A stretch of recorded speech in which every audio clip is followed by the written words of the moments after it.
ঘন্টার পর ঘন্টা আর রেস্টে রাখতে হবে না, শুধুমাত্র 15 থেকে 20 মিনিট রেস্টে রেখেই এই রেসিপিটি বানাতে পারেন। তো দেখতেই পাচ্ছেন কত সুন্দরভাবে এই যে ফুচকাগুলো ফুলছে আর ভীষণই ক্রিস্পিভাবে তৈরি হয়েছে। আপনি যতদিন চাইবেন ততদিন ধরে কিন্তু স্টোর করে খেতে পারবেন। অনেক সময় দেখা যায় না ফুচকাগুলো বানিয়ে নেওয়া হয়, তারপর কিন্তু একটু পরে দিয়ে পড়ে। তো আমার মতো করে বানাবেন, আশা করি আপনারা সফল হবেন এবং মাসের পর মাস ধরে স্টোর করেও রাখতে পারবেন। তো আশা করি আজকের রেসিপিটি আপনাদের ভালো লাগবে। যদি ভালো লাগে তাহলে আমার ভিডিওতে একটা অবশ্যই লাইক দেবেন আর চ্যানেলটিকে সাবস্ক্রাইব করে নেবেন। নিচে একটা কমেন্ট করে জানাবেন আজকের রেসিপিটি কেমন হয়েছে। তো অবশ্যই এই কাজগুলো করবেন। তাহলে চলুন ভিডিওটি শুরু করে দিই। তো সবার প্রথমে নমস্কার, কেমন আছেন সবাই? আশা করি ভালো আছেন। শুভ্র শান্তি ফ্লগে আপনাদের সবাইকে স্বাগত জানাই, আমি শান্তি। তো খুবই সহজেই রেসিপি, ভিডিওটি প্রথম থেকে শেষ পর্যন্ত দেখবেন। আশা করি আপনাদের সবারই ভালো লাগবে, আপনাদের সবারই কাজে আসবে। তো কি হয়েছে, এখানে আমি নিয়েছি হাফ কাপের একটু বেশি সুজি। তো বলতে পারেন এই কাপেরই 4 ভাগের 3 ভাগ আমি নিয়েছি সুজি। তারপর নিয়েছি ময়দা। তো 2 চামচ আমি ময়দা নিয়েছি, আপনারা চাইলে আটাটাকেও নিতে পারেন। তো 2 চামচ আমি ময়দা নিয়েছি। তো সব কিছু মাপ করে আমি দেখিয়ে দিয়েছি, আশা করি আপনারা সব কিছু বুঝতে পারছেন বা দেখতে পাচ্ছেন। তো এটাই নিয়েছি, নেওয়ার পর আমি ভালোভাবে মিশিয়ে নিচ্ছি। মিশিয়ে নেওয়ার পর এতে আমি লবণও দেবো না, বেকিং সোডা পাউডার এইগুলো আমি কিছুই দেবো না। শুধুমাত্র আমি দিচ্ছি ওই যে গরম জল। তো এই গরম জল দিয়ে একবার বানিয়ে দেখতে পারেন, ভীষণই সুন্দরভাবে ফুচকাগুলো ফুলবে। তো আশা করি আপনাদের জিনিসটা কাজে আসবে। তো দেখুন ভিডিওটি। তো এখানে কি করেছি, আমি হাফ কাপের মতো গরম জল নিয়েছি। যেহেতু জলটা গরম রয়েছে সেই জন্য আমি চামচ দিয়ে কাজটি করছি। তো একটু চামচ দিয়ে কাজটি করে নেওয়ার পর তারপর হাত দিয়ে আমি কাজটি করব। তো হাত দিয়ে মাখালেই কিন্তু কাজটি ভালোভাবে হবে। তো যেহেতু সুজিটা রয়েছে, আঠালো আঠালো ব্যাপারটা যেন আসে, তো সেই জন্য আমি একটু গরম জল দিয়েছি, দিয়ে কাজটি করছি। আপনারা চাইলে কিন্তু ওই যে ঠান্ডা জলটাও দিতে পারেন, তখন কিন্তু একটু সময়টা বেশি লাগবে। তো একটু কম সময়টা নেওয়ার জন্য বা কম সময়ে কাজটি করে নেওয়ার জন্য আমি এভাবে গরম জল দিয়ে কাজটি করছি। তো এইভাবে দিয়ে না একটু সময় নিয়ে মেখে নিতে হবে। এই সময় মাখতে মাখতে দেখা যাবে এই যে সুজির মধ্যে সুন্দরভাবে একটা নরম ভাব চলে আসছে বা আঠালো একটা ব্যাপার চলে আসবে। তো আপনারা মাখালেই বুঝতে পারবেন। তো আরও আমি 1 চামচের মতো জলটাকে দিয়েছি। তো পুরো কিন্তু এখানে হাফ কাপের মতো জলটা যে আমি নিয়েছি অতটা আমার লাগবে না, 1 চামচের মতো জলটা থেকে যাবে। তো বুঝে শুনে কাজটি করবেন। তো মোটামুটি একটু সময় নিয়ে মেখে নিচ্ছি, মেখে নেওয়ার পর দেখাচ্ছি।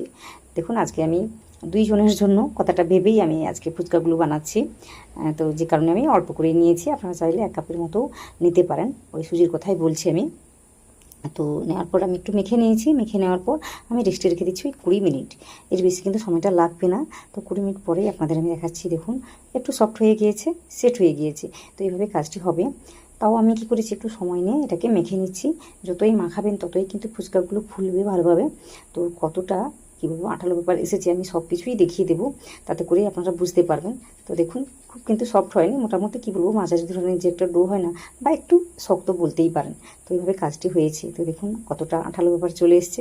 ঠিক এভাবেই হলেই কিন্তু হয়ে যাবে কাজটি। তো দেখুন আটা দিয়েও ফুচকা বানানো যায়, ময়দা দিয়েও যায়, শুধুমাত্র সুজি দিয়েও যায়। তো যেভাবে পারবেন সেভাবে বানিয়ে নেবেন। তবে একবার আমার মতো করে বানিয়ে দেখতে পারেন, খুব সহজেই কিন্তু খুব কম সময়ের মধ্যেই বলতে পারেন এই রেসিপিটি তৈরি করে নেওয়া যায়। তো আশা করি আপনাদের সব কিছুই ভালো লাগবে। রেসিপিটি দেখুন। তো এখানে দেখুন একদম ছোটো ছোটো করে লেচিগুলো আমি তৈরি করে নিয়েছি। তো আপনারা চাইলে এর থেকেও ছোটো করে কাজটি করতে পারবেন। তো এখানে আমি বোধহয় একটু বড় করে কাজটি করে ফেলেছি। তো সে যাই হোক, মোটামুটি এইভাবে কাছাকাছি 38 থেকে 39টা আমার লেচি তৈরি হয়েছে। তো হাফ কাপ সুজি দিয়ে বলতে পারেন এতগুলো হয়েছে। তো আপনারা বুঝে শুনে কাজটি করে নেবেন, কতগুলো লাগবে আপনাদের সেটা বুঝে শুনে কাজটি করে নিতে পারেন। লেচিগুলোকে একটু গোল শেপে তৈরি করে নিয়েছিলাম, তারপর কি করেছিলাম একটু চ্যাপটা করে দিয়েছি। তো এইভাবে কাজটি আমি করে নিয়েছি। এগুলোকে বেলতে আমার সুবিধা হবে বলে তাই। তো এখানে একটা বেলনি কাঠ আমি নিয়েছি, নেওয়ার পর এগুলোকে বেলে নেব। তো আপনারা চাইলে কী বলবো একটু লম্বাটে করেও বেলে নিতে পারেন। তো আজকে আমি গোল করে বেলে নেব।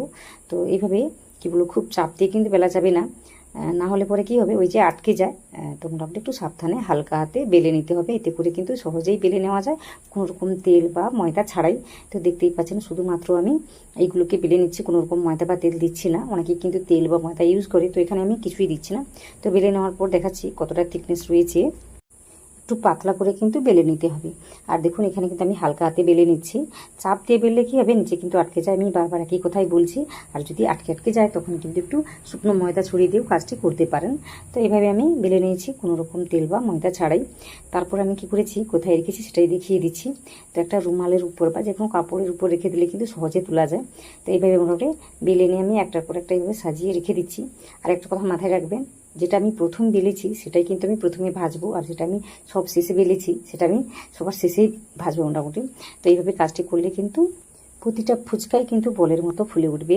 তো দেখুন তেলটা ভালোভাবে গরম করে নিয়েছি। গরম করে নেওয়ার পর না ওই যে দিকটা ভেজা ভেজা মনে হবে সেই দিকটা কিন্তু তেলের উপরে দিতে হবে, এতে করে কিন্তু ফুচকাগুলো ফুলে উঠবে। আর তেলটা যেন গরম থাকে সেই দিকে খেয়াল করতে হবে। তো এখানে কিন্তু তেলটা সেভাবে আমার গরম হয়নি, দেখে আশা করি সব কিছু বুঝতে পারছেন। তাও আমি ভেজে আপনাদের দেখাচ্ছি, তাহলে আপনারা সব কিছু বুঝতে পারবেন ঠিক কী ভুলটা হয়। তো এইভাবে কিন্তু মোটামুটি তেলটাকে গরম করে নিতে হবে, নেওয়ার পর এভাবে ভেজে নিতে হবে। আর যেহেতু তেলটা এখন ঠান্ডা রয়েছে বা সেভাবে গরম হয়নি, আমি কি করেছি ওই যে খুন্তিটা দিয়ে না চাপ দিয়ে এইভাবে ফুলিয়ে নিচ্ছি। তো এইভাবে চাপ দিলেই কিন্তু সহজে ফুলে যায়। তো এইভাবে কাজটি করতে পারেন, আর একটু সময় নিয়ে ভাজবেন, এতে করেই কিন্তু ফুচকাগুলো ভীষণ ক্রিস্পি হবে। আর যখনই তেলটা গরম থাকবে তখন কিভাবে ফুলে বা ফুচকাগুলো তৈরি হয় তখন আমি দেখাবো সব কিছু। তো ভিডিওটি দেখুন শেষ পর্যন্ত, আশা করি সব কিছুই বুঝতে পারবেন বা দেখতে পাবেন।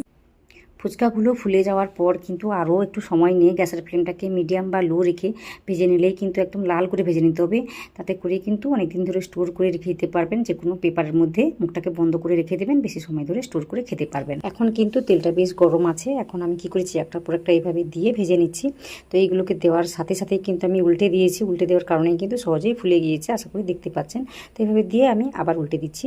তো এইভাবে উল্টে দিলেই কিন্তু সহজে ফুলে যায়। তো আশা করি সব কিছুই বুঝতে পারছেন।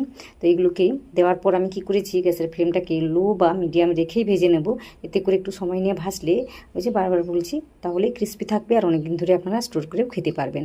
তো এইভাবে একবার বানিয়ে দেখতে পারেন। তো আশা করি আপনাদের রেসিপিটি ভালো লেগেছে। যদি ভালো লেগে থাকে সেটা কমেন্টে অবশ্যই জানাবেন, আমার ভিডিওতে একটা লাইক দেবেন, নতুন কেউ হয়ে থাকলে অবশ্যই আমার চ্যানেলটিকে সাবস্ক্রাইব করে নেবেন। আর এই ধরনের কোনো রেসিপি দেখতে চাইলে তো অবশ্যই কমেন্ট করে জানাবেন। আটা দিয়ে বানালেও কিন্তু এই ফুচকাটি খুব সুন্দরভাবে তৈরি করে নেওয়া যায়। তো এই রেসিপি দেখতে চাইলে সেটা কিন্তু কমেন্ট করে জানাবেন। তো অবশ্যই জানাবেন, আমি অবশ্যই আপনাদের সাথে সব কিছু শেয়ার করে নেব। তো এখানে দেখুন কতটা ক্রিস্পি হয়েছে ফুচকাগুলোর দুটি লেয়ার দেখুন কত পাতলাভাবে ভাজা হয়েছে। আর এই ফুচকাগুলো খেতেই কিন্তু বেশি মজা লাগে। তো এইভাবে ভেজে একবার আমাকে কমেন্ট করে জানাবেন। আর বারবার বলছি কোনো রকম রেসিপি দেখতে চাইলে সেটাও কিন্তু কমেন্ট করে জানাবেন। আশা করি আজকে এই রেসিপিটি আপনারা সম্পূর্ণ দেখেছেন। আপনারা যারা দেখেছেন আপনাদের সবাইকে অনেক অনেক অনেক ধন্যবাদ জানাই।